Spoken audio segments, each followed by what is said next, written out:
De terrorismos a terrorismos. 25. El infierno nuclear. Complots. Praxis preferente del poder. Conspiraciones del capital poder. Ejercicio imperialista. 03. La conspiración conspicua.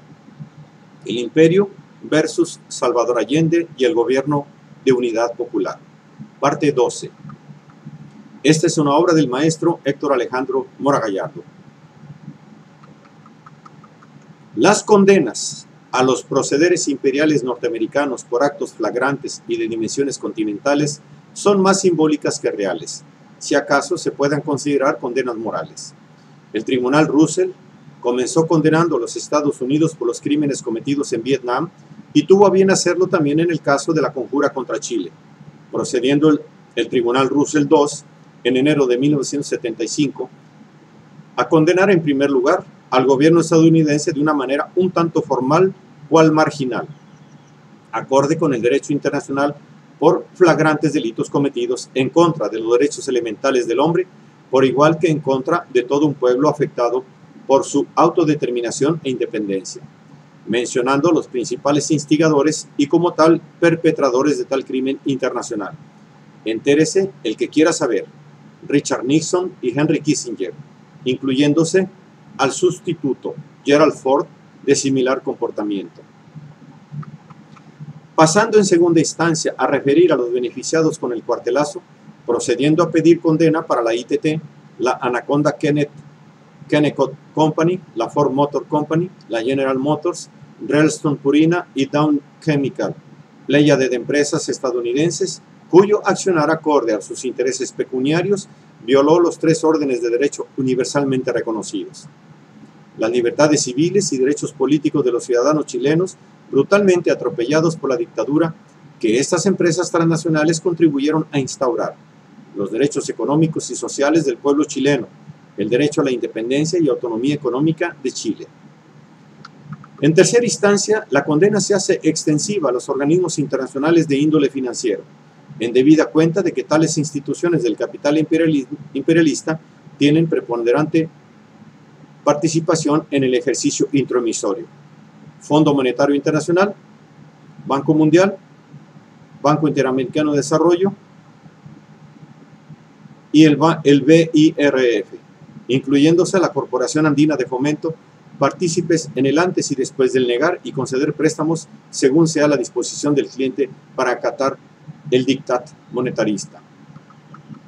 En cuarto lugar, se solicita condena para las dictaduras sudamericanas ya en funciones: Brasil, Paraguay, Uruguay, Bolivia, pudiendo incluirse a Venezuela, las que además de aplastar a sus propios pueblos, proceden a organizarse entre sí como colaboradores de la ofensiva yanqui, haciendo por someter a gobiernos civiles no afines para que una vez que caigan Argentina, Chile y Perú, se establezca el Plan Cóndor, y con él se promulga una red de represión que abarca todo el subcontinente, mientras se procedía a instaurar el orden administrativo neoliberal en seguimiento del capital imperialista, promovido cual asalto mundial efectuado por las empresas transnacionales en su condición de gran capital hegemónico.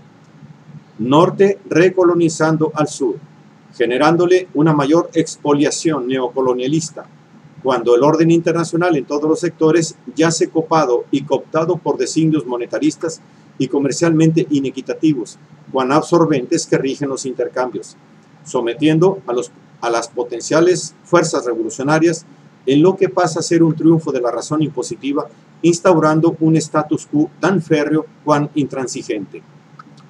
Puesto que la asonada cometida contra el gobierno de Salvador Allende y su develación lo convierte en un complot norteamericano al descubierto, pudiéndose proceder a denunciarlo en foros internacionales, pudiendo comprobarse que las acusaciones realizadas por el Tribunal Russell van dirigidas contra las 4 entidades supremas que componen el organigrama imperial en la función del dominio norte-sur, armado para hacer imperar el orden establecido favorable a la expoliación capitalista: gobierno norteamericano, en específico su poder ejecutivo; emporios transnacionales; organismos monetarios internacionales, controlados desde Washington; oligarquías militarizadas sudamericanas, actuando en consonancia con las burguesías propietarias locales, las que, junto con las transnacionales, en una relación encadenada, se benefician de la explotación capitalista efectuada con el sometimiento de los trabajadores a regímenes intransigentes, mismos que conceden la explotación de los recursos naturales de manera colonizada,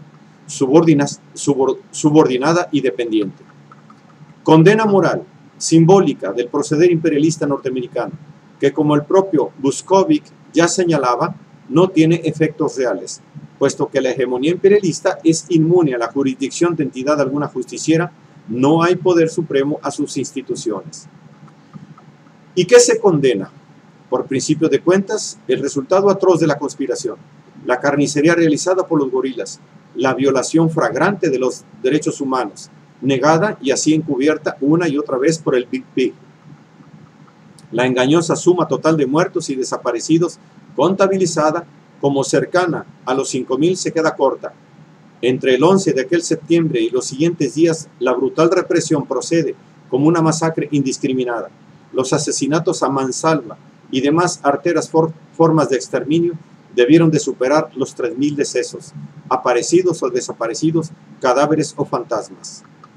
Los testimonios de prisioneros sobrevivientes y testigos presenciales de crímenes brutales cometidos tanto en lugares públicos, empleados como campos de concentración, fue el caso de los 2 estadios principales en Santiago, por sí solos registran una cifra elevada complementada con los asesinatos efectuados en menor proporción, lo mismo que en la urbe como en el campo, en la capital como en las provincias.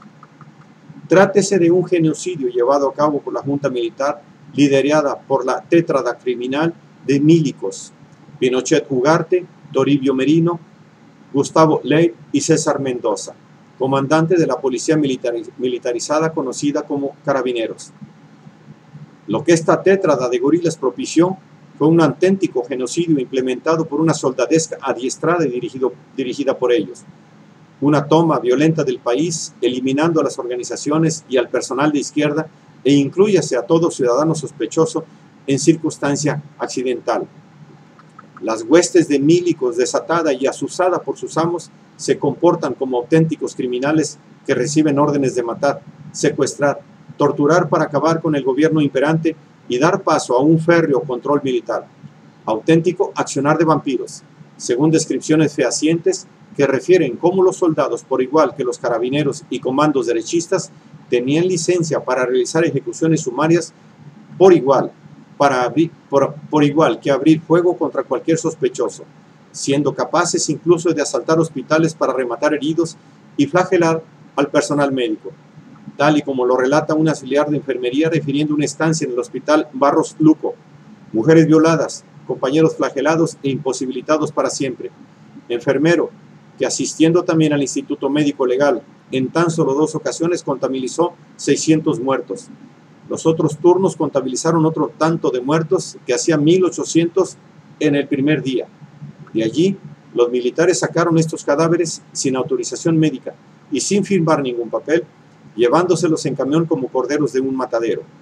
Y para concluir el testimonio, da cuenta del proceder de los vampiros que lo obligan, metralleta en mano, a extraer sangre a enfermos y heridos de gravedad que, merced a la extracción, pasan a ser difuntos. Uno de los casos que fue más deprimente para todos los empleados del SNS que nos encontrábamos ahí fue el de una mocosa, aproximadamente de 12 años, que venía con una pierna destrozada por una bala de gran calibre. A la mocosa había que amputarle la pierna. Se le pidió sangre a los padres para realizar la amputación, y Carabineros, con las Fuerzas Armadas, de esa sangre que se dio, que dieron los padres para la mocosa, fue timbrada, requisada por las Fuerzas Armadas y Carabineros de Chile, al tiempo que la soldadesca bloqueaba las salidas y la entrada de ambulancias transportando civiles. Testimonio que se complementa con el expresado por el ingeniero civil de 45 años, persona que recorrió las morgues buscando a un conocido desaparecido y a quien un funcionario le declara: no todos los cadáveres son trasladados a la morgue, muchos de ellos son conducidos directamente a fosas comunes donde son sepultados. Y así por el estilo. Los testimonios se multiplican, casos particulares presenciados a la luz del día en las calles de las principales ciudades de ese largo país. El propio 11 de septiembre, entre las 5:30 y las 6 de la tarde, fue bombardeado el campamento Casa o Muerte del paradero 23 de la Florida, Puente Alto, y nosotros vimos cómo trasladaban un camión por una de las calles centrales cargado de cadáveres.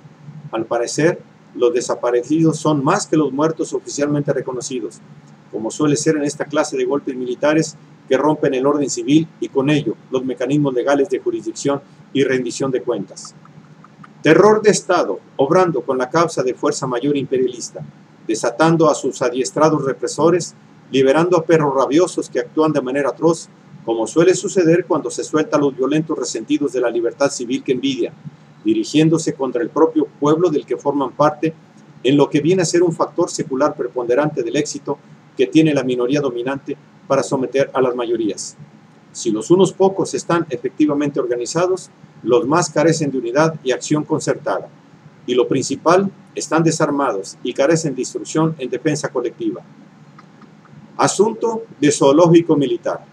Despiadada racia emprendida por perros activados por gorilas en atención al vuelo de aves de rapiña y cerdos adinerados, asesinando sin distinción a niños, mujeres por igual que ancianos.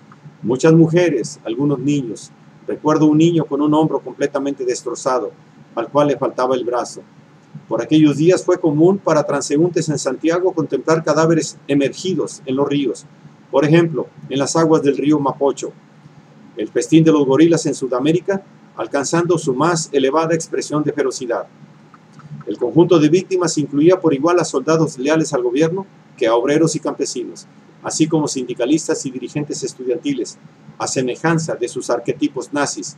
Los gorilas chilenos procedieron a destruir bibliotecas quemando libros subversivos y no tanto que los analfabestias no distinguen entre un libro técnico de un tratado marxista. Estimaciones de los propios militares golpistas consideraron en un número mayor de los 3.000 muertos la calamidad del 11 de septiembre. Los de la CIA, por su parte, dijeron que el número de personas muertas ascendía a unas 5.000, dándose por un hecho el que tales cifras trataban de minimizar la masacre por ellos incitada. Accionar imperialista empleado para aniquilar la dirigencia reformista de un gobierno comprometido con realizar cambios sociales de índole nacionalista que redituaran en mejorar el nivel de vida de la población promedio, sin más, pues hasta ese punto se da el alcance a corto plazo que puede lograr un gobierno reformista de índole nacionalista en el camino a la socialización. En una nación que dentro del concierto mundial está sometida a las directrices capitalistas, difícilmente puede en pocos años por sí sola subvertir radicalmente la organización capitalista. Las estructuras e instituciones burguesas capitalistas, además de su sólida constitución, cuentan con la aceptación tácita de las mayorías de sujetos mentalmente adaptados y sometidos al dominio de la clase casta superior. Dominio holista y global que cubre tanto el ejercicio corporal como la alienación mental entre sujetos enredados en relaciones intersubjetivas, estrictamente sobredeterminadas en el panópticon.